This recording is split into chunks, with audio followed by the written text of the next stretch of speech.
Everybody ready? Yes. Well, Yeah. I'm Hell ready. no, I wasn't watching this shit. You know what? I was taking a shit during this match. I know they won. I know they shattered Kevin Knight. But other than that, I couldn't tell you one thing that happened in this match because you basically put everybody out here that I don't want to watch. Like everybody. Like the only person that even has like a glimmer of something in the future is Kevin Knight, and they beat him. So it doesn't really matter what happened in the rest of this match. Yeah, I can't give any insider commentary. Sorry, Professor. It's gonna have to fall to you. I think the match was eloquent because FTR carried 3 other tag teams and it was like that. Again, it's not biased; it's just what I saw. But the problem I have with this, Jimmy, is this: we know I wasn't sleeping through it, lab rat. I was up.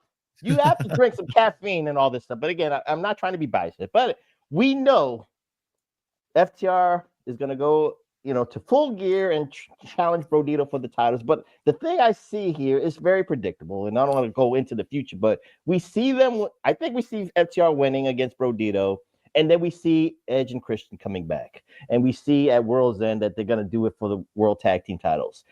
The problem again I have, and even though I jokingly say story guys, is for Tony. He knows what he wants to do on paper, just like Vet said weeks ago with me. He has a plan A or to plan B to plan C, but he just doesn't he never tells the story outright on television.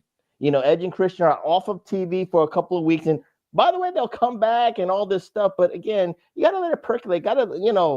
He just wants to get to the match. That's the only frustrating part I have with that. He needs a climax straight away. Right. I don't mind seeing FTR against Edge and Christian again for the umpteenth time, but give me some story, give me something on TV so I can be invested in it. That's all we ever asked for. It's just that Tony just wants the match. Yeah, you got an interesting match on paper, and I jokingly said that it's sold out Toronto for the pay-per-view, but so what? You got to get it. They were building at least to that match weeks on Dynamite for a reason, and it was interesting to me. I'm not trying to be biased, Jimmy. You know this. But again, FTR does this for me. They invest. Stokely, it makes me invested in all this. And you've always said that. Right. And we love Stokely, by the way, in FTR. Right. But to get to Edge and Christian, and they have not been on TV for weeks, and then they will unequivocally be the number 1 contenders by World's End in December, just makes it just so stupid. That's what it is. Right.